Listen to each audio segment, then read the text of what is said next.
10 محرم الحرام یوم عاشوراء انسانی تاریخ کا وہ دردناک دن ہے کہ جب خاندان رسول صلی اللہ علیہ وآلہ وسلم کے افراد کو کربلا کی سرزمین پر بے دردی سے شہید کر دیا گیا اور آل بیت کی عورتوں پر ظلم و ستم کے وہ پہاڑ ڈھائے گئے جو رہتی دنیا تک اپنی مثال آپ ہیں۔ لیکن اس دن کی تاریخی اہمیت ان تمام واقعات سے کہیں بڑھ کر ہے،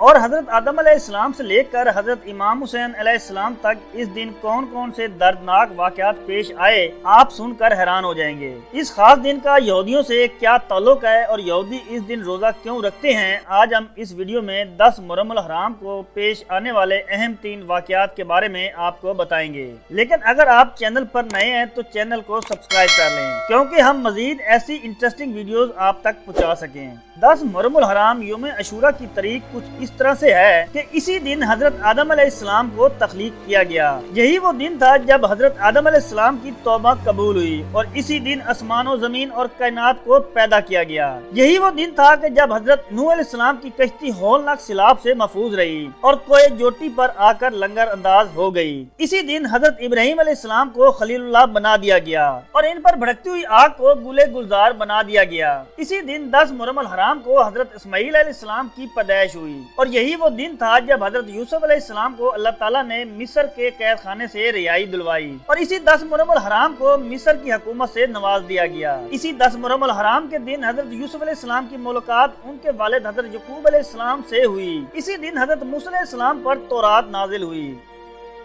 اور اسی دن 10 محرم الحرام کو حضرت سلیمان علیہ السلام کو اللہ تعالیٰ نے بادشاہت واپس کر دی اور اسی 10 محرم الحرام کے دن جناب ایوب علیہ السلام کو شدید بیماری سے شفا عطا فرمائی گئی اور اسی دن حضرت یونس علیہ السلام کو مچھلی کے پیٹ سے 40 دن بعد نکالا گیا۔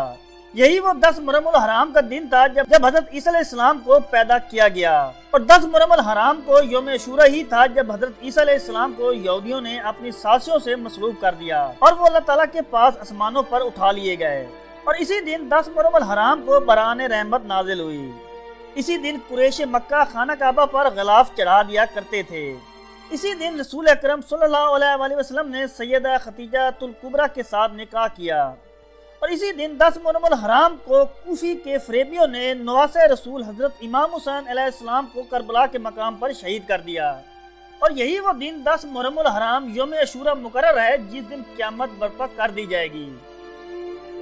یوم عاشوراء ہی وہ دن تھا جب بنی اسرائیل کو فرعون سے ایک لمبے عرصے کے بعد رہائی ملی، لہذا یہ دن یہودیوں کے لیے بھی بہت مقدس دن ہے، کیونکہ یہ 10 محرم الحرام کا دن تھا جب اللہ تعالیٰ نے فرعون اور اس کے لشکر کو پانی کے اندر غرق کر دیا اور حضرت موسیٰ علیہ السلام کی قوم کو فرعون کے مظالم سے نجات دلائی۔ لہذا یہودی 10 محرم الحرام کو یوم تشکر کے طور پر روزہ رکھنے کا اہتمام کرتے ہیں۔ ابن عباس سے روایت ہے کہ جب رسول اللہ صلی اللہ علیہ وآلہ وسلم مکہ سے مدینہ تشریف لائے تو آپ نے یہ دیکھا کہ یوم عاشوراء ہے اور یہودی روزے کی حالت میں موجود ہیں، تو آپ صلی اللہ علیہ وآلہ وسلم نے جب دریافت کیا تو انہوں نے کہا کہ ہم آج روزہ اس لیے رکھتے ہیں کیونکہ حضرت موسیٰ اور ان کی قوم کو فرعون سے نجات ملی تھی اور 10 محرم الحرام کو یوم تشکر کے طور پر روزہ رکھ کر منایا جاتا ہے۔ لہذا آپ صلی اللہ علیہ وآلہ وسلم نے بھی مسلمانوں کو اس دن روزہ رکھنے کی تلقین فرمائی اور فرمایا کہ میرا تعلق حضرت موسیٰ علیہ السلام سے یہودیوں کے مقابلے کئی درجے زیادہ ہے اور مزید فرمایا کہ ماہ رمضان کے بعد اگر کسی دن روزہ رکھنا سب سے زیادہ افضل ہے تو وہ ماہ محرم ہے، کیونکہ اس دن ایک قوم کی توبہ قبول فرمائی تھی